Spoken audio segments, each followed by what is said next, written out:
It is good to have you with us as we continue following Jesus, Matthew. This is coming to you, of course, from the Broken Bay Institute in Sydney, Australia, and with the blessing of the Australian Catholic Bishops' Conference. When you talk about Sydney, this is the area, of course, where we are coming from. It actually has 3 dioceses, and we can welcome quite a number of different centres from those, including from the Archdiocese of Sydney, Rosary Lodge at Santa Sabina College at Strathfield, from the Broken Bay Archdiocese, the Sisters of Mercy at Denniston East, and from the Parramatta Archdiocese, we welcome those at the Catholic Education Office. Just a reminder too that we have only one more break coming up for you to get those questions in that can be put to our panel of speakers a little later. We're now joined by one of those speakers who also joined us earlier today and is a great voice for ecumenism. It's time to reintroduce Dorothy Lee, who is going to talk about the paradox of Jesus in Matthew. Dorothy. Thank you, Mike. Before I do that, I'd just like to take a couple of those questions now because lots of questions have come in, which is wonderful.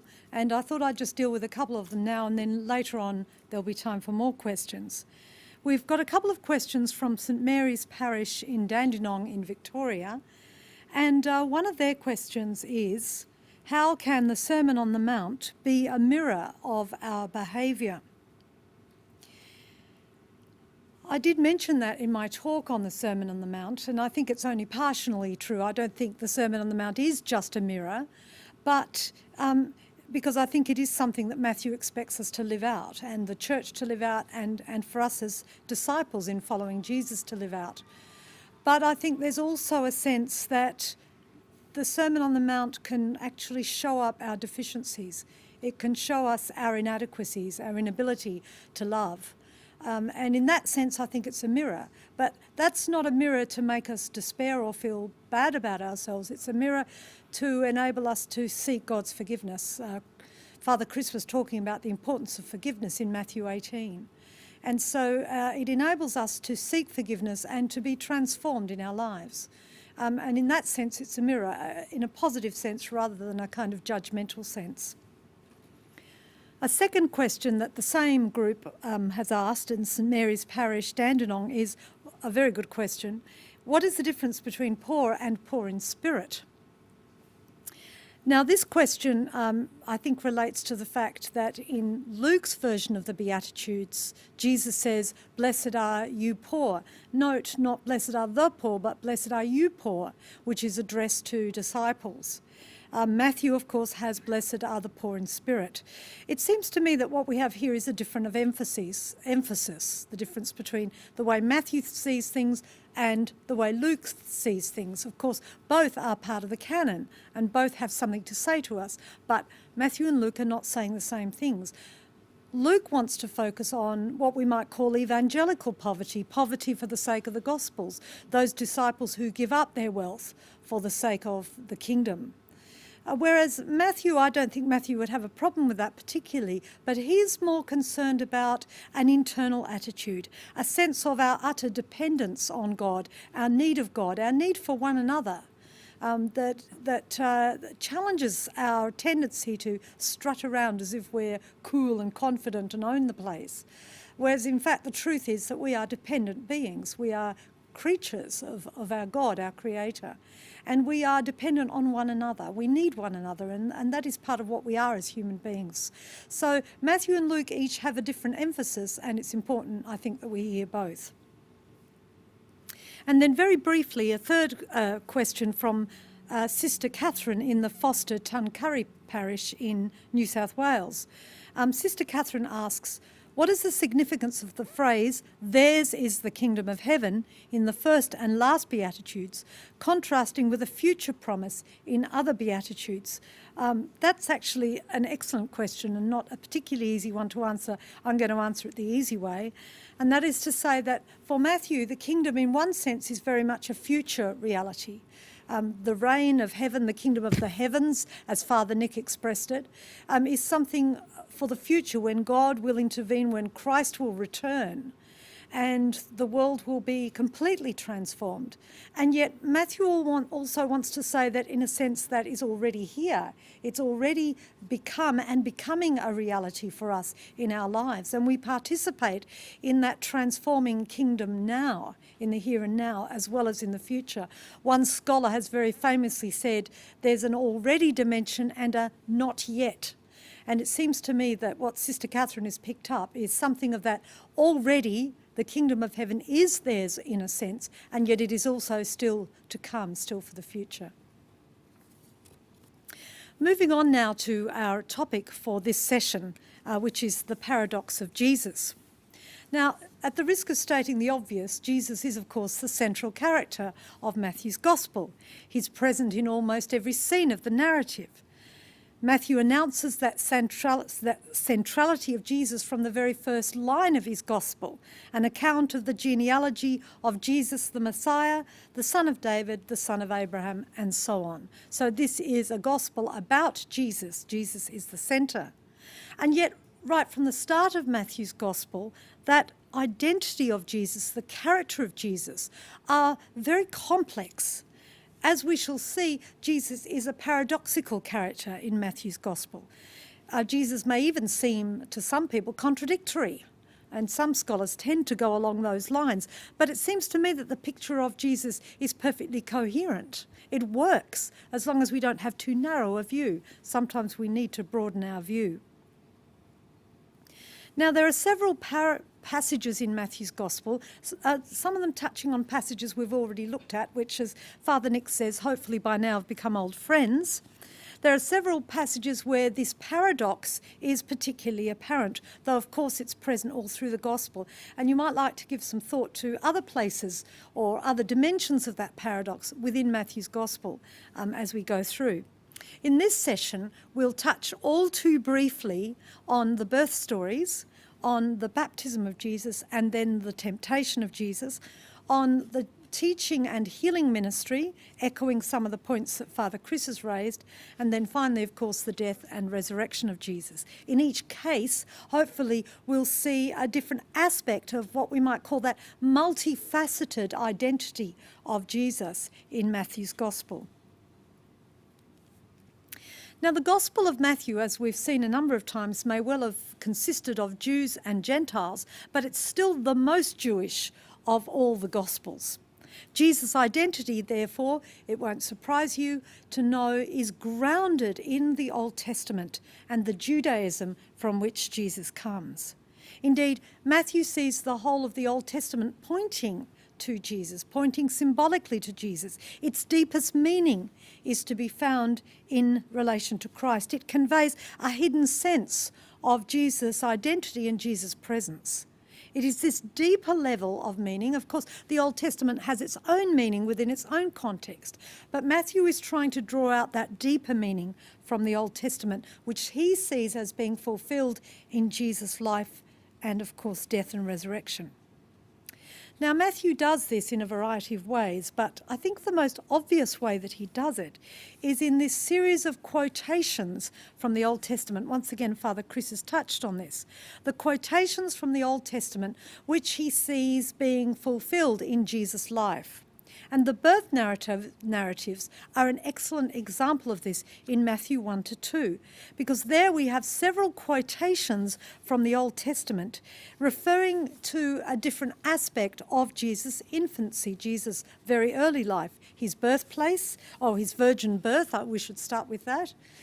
First of all, his birthplace in Bethlehem, the massacre of the children, that terrible story there in Matthew chapter 2, and finally his return from Nazareth, where, of course, he's been forced to flee as a refugee.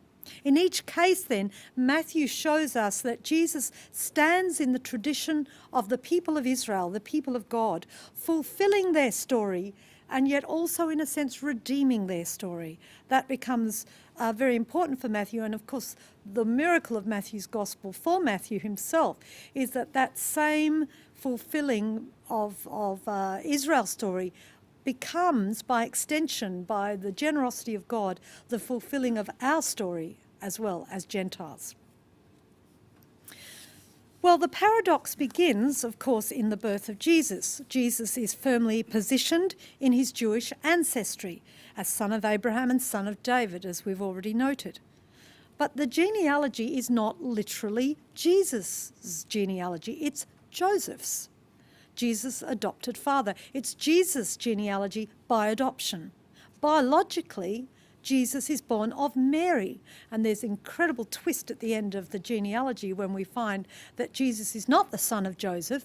We've had all that son of this, son of that, son of the other, all this begetting going on enthusiastically down through the generations, and all of a sudden God bypasses it.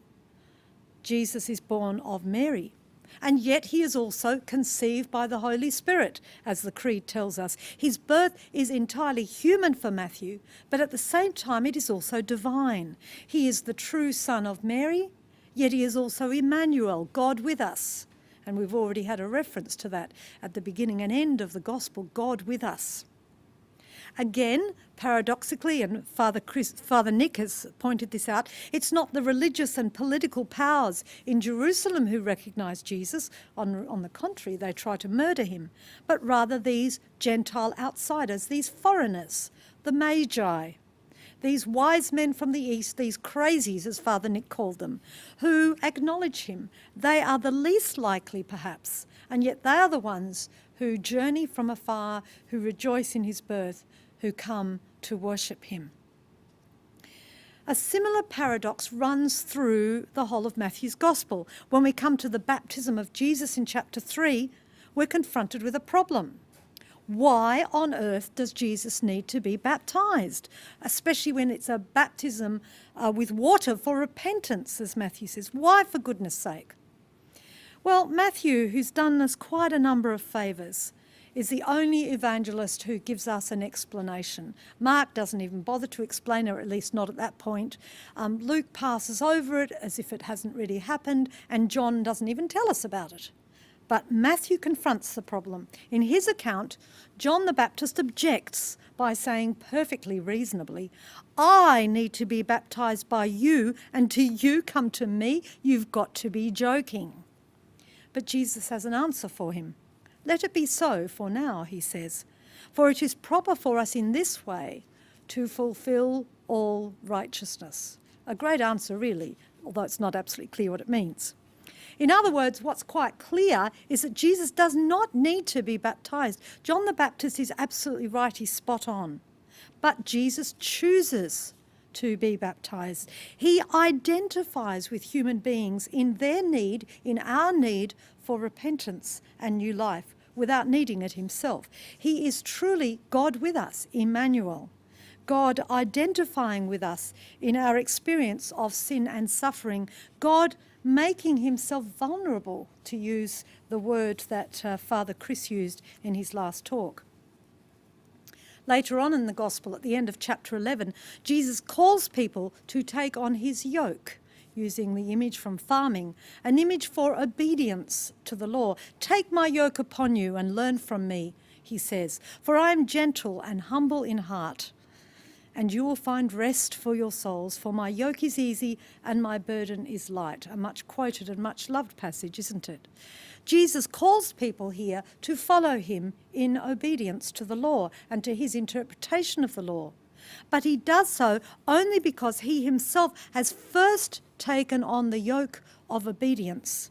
He has fulfilled all righteousness. He who has no need to prove anything at all about his devotion to God or his perfect love of neighbour, he chooses to bend his neck to the yoke of obedience, to the yoke of the law. That is, I think, one of the many miracles of Matthew's Gospel. We find a similar kind of situation in the story of the temptations a little later in Matthew chapter 4, which follows straight on from the baptism. Here in these three temptations, the temptation to turn bread into stone, to throw himself down from the pinnacle of the temple in a great display of power, and to finally, as a climax, to worship Satan, Jesus shows himself on each occasion, at each point, to be the authentic Son of God. Now, it's not just that Jesus provides a model for us in our experience of being tempted. A lot of our hymns say that, and a lot of our sermons say that, and of course it's true. But there's a deeper level happening here. More profoundly, Jesus wins on our behalf true obedience to God. He forges a new path, which the children of Israel in the desert failed to do, the path of obedience. The path that enables us to become sons and daughters of God, to follow Christ as disciples. Oddly enough, it takes God to show us how to be human.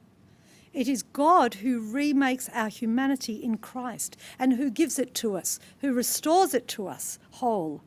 That's the paradox of what Jesus does in the wilderness in Matthew.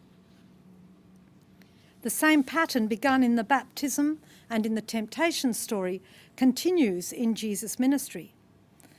Father Chris has already said that in Matthew chapter 5 to 7 in the Sermon on the Mount, Jesus shows himself to be the Messiah in word, in his teaching.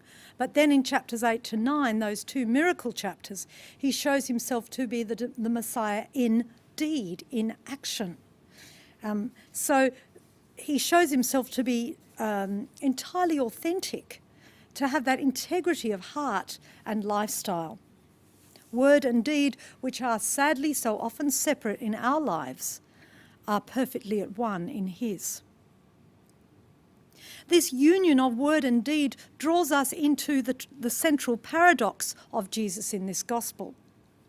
In the Transfiguration story in Matthew chapter 17, which stands right at the heart of Matthew's narrative, Jesus appears in glory to three of his disciples, Peter, James and John, on the mountain, of course, where everything important happens in Matthew's gospel. Jesus' face shines, it's transformed. His clothing becomes radiant with the light of heaven. Moses and Elijah appear with him from the heavenly realms. Here, Jesus reveals his full identity and glory to the three disciples, who honestly don't have very much idea of what's going on, although Peter does his best. Perhaps what makes it so hard for them is that Jesus has just finished predicting his own suffering and death in the previous scene back in chapter 16 at Caesarea Philippi. In that scene, you will recall, Peter, the rock of the church, who has just made the basic Christian confession, a wonderful moment in Matthew's gospel. You are the Christ, the Son of the living God. In the next bit is trying to turn Jesus away from the path of suffering and death. Now, these two scenes, the scene at Caesarea Philippi where Jesus reveals his suffering and the scene on the mountain at the Transfiguration, together contain the core paradox of Matthew's gospel. Jesus is the glorious Son of God, the beloved, whom God affirms. This same Jesus, with this sublime identity that he has that nobody else has, is nonetheless also the suffering, crucified one. Now, Peter, at that point, certainly can't cope with the paradox. The divine glory is hard enough to handle. The beauty and majesty of God revealed on the mountain, that's difficult enough. But when you combine it with suffering and torment and death, it becomes almost unbearable, as much for the disciples back then as for us today. The very last scene in Matthew's account of Jesus' ministry, and Father Chris has already touched on it, is an apocalyptic vision, a kind of parable of the final judgment at the end time. Here we find Jesus as the glorious Son of Man, seated on his throne, dispensing judgment to the nations, all gathered around him. And of course, as Chris has pointed out, they are judged on the basis of their works, their compassion and mercy towards those in need. But look at where Jesus is found in this parable, this vision. On the one hand, he's the glorious, majestic figure of the judge, the king, on his throne, high and exalted, able to dispense life and death to the good and the bad, the worthy and the unworthy. But at the same time, when he addresses the sheep and commends them for their care of the poor and the imprisoned and the homeless, he says, "Truly I tell you, just as you did it to one of the least of these my brothers and sisters, you did it to me." Jesus in these words is no longer or not just the high exalted judge on the throne, he is also and equally to be found among the least, among the poor and the vulnerable. He's identified with them. They are his brothers and sisters. Thus we find Jesus both in the centre and at the margins, at the highest point and at the lowest. All these variations on the central paradox of Jesus' identity come to a climax in the Passion and Resurrection stories in the last 3 chapters of Matthew's Gospel. Now, Matthew's version of the crucifixion is quite unlike the other Gospels in chapters 26 to 27. It's probably closest of all to Mark's Gospel, yet it's far from being identical. Like Mark, Matthew emphasises the suffering of Jesus, the humiliation and agony of his crucifixion, his terrible cry of loneliness and dereliction at the end. My God, why have you forsaken me? Something also found in Mark. Yet Matthew doesn't leave it there. The crucifixion is overshadowed by these incredible apocalyptic events. They're there also in Mark, but Matthew strengthens them. The 3 hours of darkness in the middle of the day, the tearing of the temple veil, and then the earthquake. Strangest of all, the earthquake is followed by the raising of the dead, who rise from their tombs and later appear in Jerusalem. I'm going to be asking Father Chris where they go after that. A second earthquake will again appear, or again take place at the empty tomb. Now, in all this, Matthew is trying to signal that this death is unlike any other. The apocalyptic events surrounding the crucifixion, and for that matter the resurrection, signify that for them the end of the ages has in a sense already come, and with it the promised kingdom of heaven. Somehow this tragic event, with all its violence and brutality, represents the turning point of the ages. It points unmistakably to the end of this present age of sorrow and sin and violence and alienation, and ushers in the new age, the age of love and life and forgiveness and peace. It ushers in transformation, life through death, our life through Jesus' death.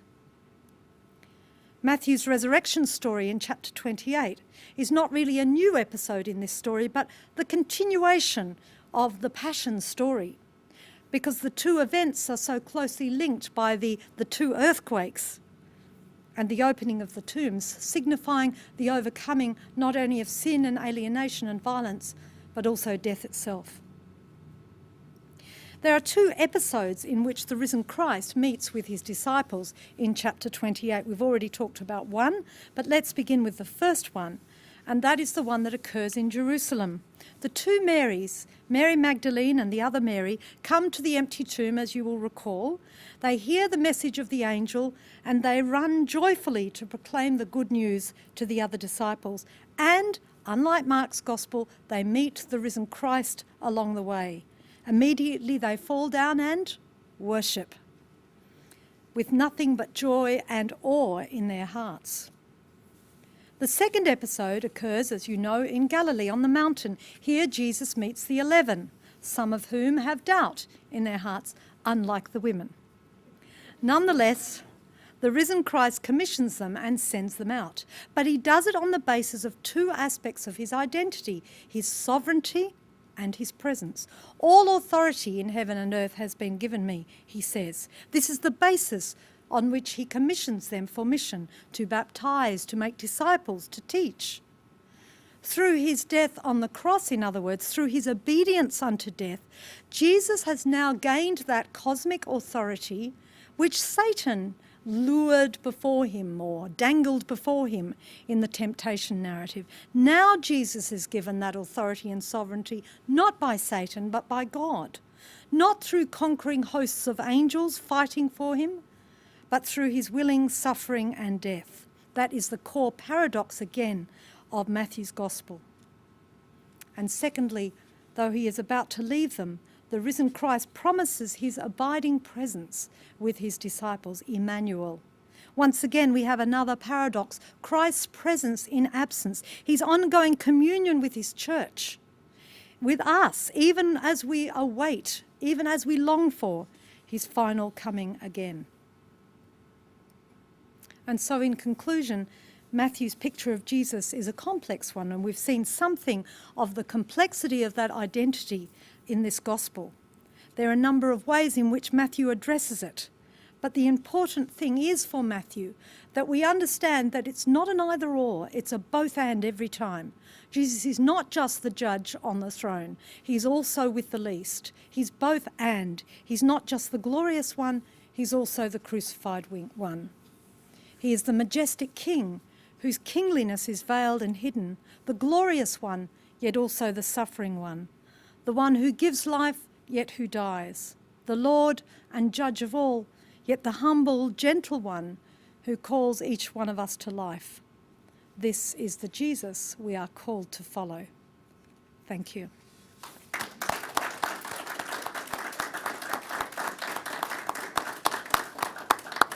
Thanks indeed to the Reverend Dr. Dorothy Lee. She will be joining us in just a moment when we are also to be rejoined by Father Chris Monaghan, CP, to take your questions. We're about to take our final break, giving you an opportunity to send us those questions.